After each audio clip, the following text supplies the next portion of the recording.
Good morning, dear colleagues. I'm very pleased to attend this second symposium on Swepsource OCT, and very honored and I would like to thank Dr. Spade and the organizer for the pleasure of presenting this talk and sharing this session, which will be about deep range imaging of tumors. Multimodal imaging is required for evaluation and follow-up of choroidal tumors, and the advantage of Swepsource OCT is its longer wavelength, enabling a better penetration of the RPE and choroid. Swepsource OCT and Swepsource OCT analysis were used for macular and posterior pole choroidal tumors analysis.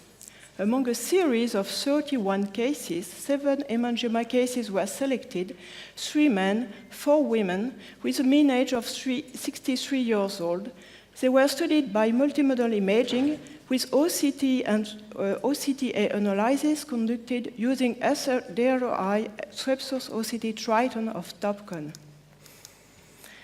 Mean visual acuity was 0.65. 3 cases were submacular hemangiomas, and FA and ICG showed high hyperfluorescence and high ICG washout in 4 cases.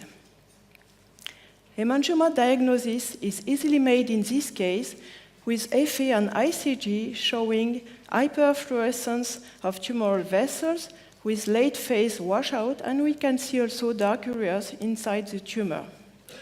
When looking at Swepsource OCT, we have in this case, as in all of our cases, the hemangioma characteristic diagnosis signs described by Shields' team, which is an acutely dome-shaped tumor with thick and large sponge-like choroidal vessels extending from the choriocapillaries to the saddler and haller with posterior pole with partial posterior shadowing. Subretinal fluid was observed in 3 of our cases.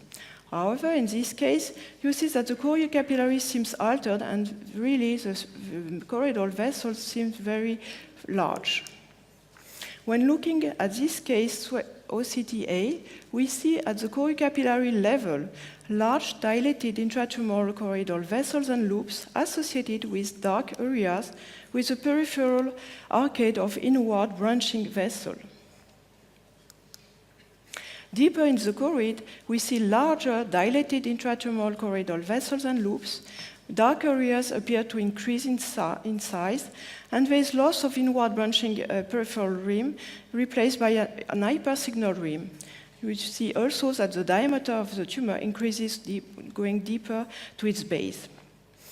Looking deeper in the choroid, no more tumoral vessels can be seen. The tumor appears completely dark, but still surrounded by an hypersignal rim.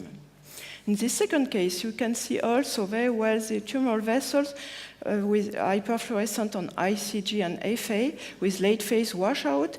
The patient was presenting an exudation, and he was studied 8 years ago using Swepsource OCT, showing the characteristic signs of hemangioma, and you see again in this case that the choriocapillaries is altered with large tumoral vessels.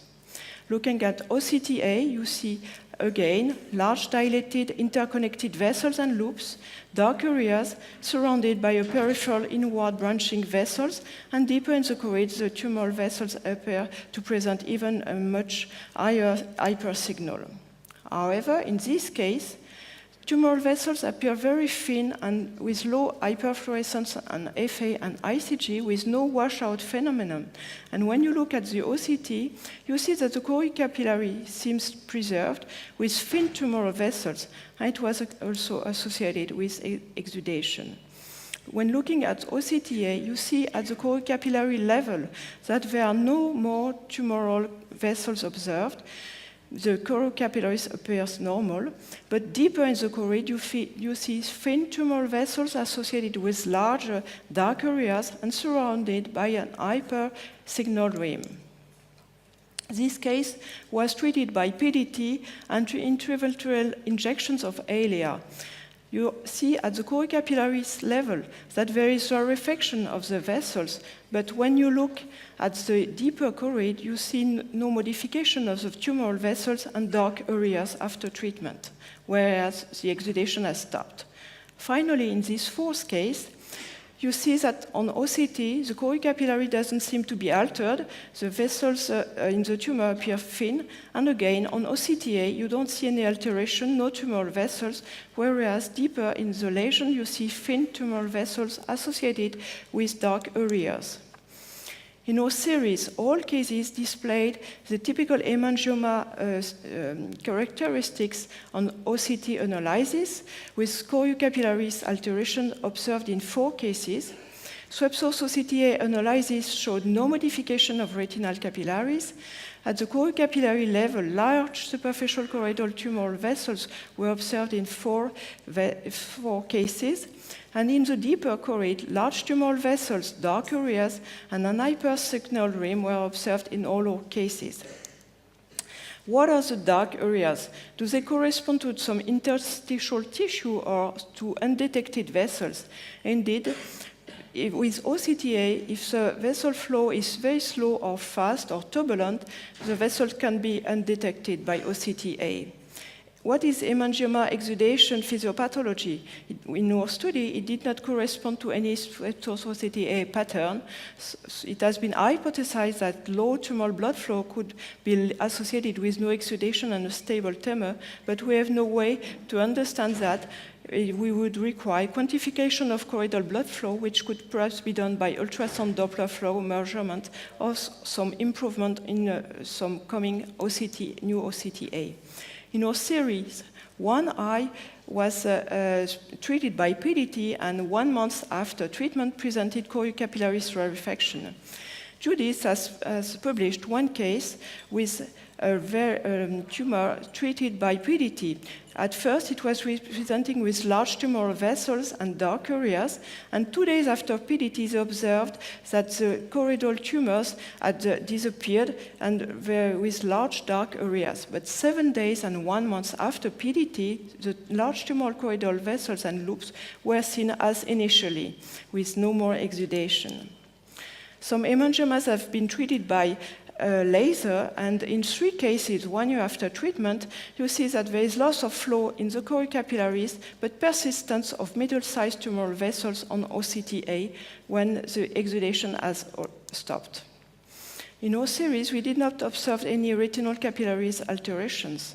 However, Sufi and Shil's team have shown that when quantifying retinal circulation, they could see reduction in deep plexus capillary density, but only in hemangiomas with previous or current exudation compared to, of course, the other eye.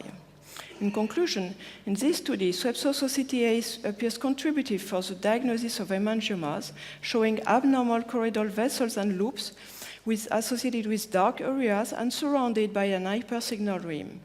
2 different types of hemangiomas could be distinguished. One superficial, which could correspond to cavernous hemangiomas, with FA and ICG showing highly hyperfluorescent vessels, and choriocapillaris alteration on OCT, with large tumoral vessels observed at the choriocapillary and in the choroid. Another type is a deeper tumor, perhaps corresponding to capillary or mixed hemangiomas with much thinner vessels with less hyperfluorescence on FA and ICG. There was no choriocapillaris alteration on OCT, no alteration of the choriocapillaries on OCTA, and much thinner tumoral vessels on OCTA. Swepsos OCTA limits are the blood flow analysis limits, so that we still don't understand the dark areas and the exudation factors. In conclusion, Swepsos OCT and Swepsos OCTA for hemangiomas are non-invasive useful tools for the differential diagnosis of choroidal hemangiomas and provide new insight in their vascular pattern. But analysis is limited by flow detection capacities, and still no choroidal vessels density quantification is available. Perhaps new OCTA devices, as presented by Dr. Fujimoto, could perhaps help us to understand better the pathophysiology of hemangiomas. Thank you for your attention.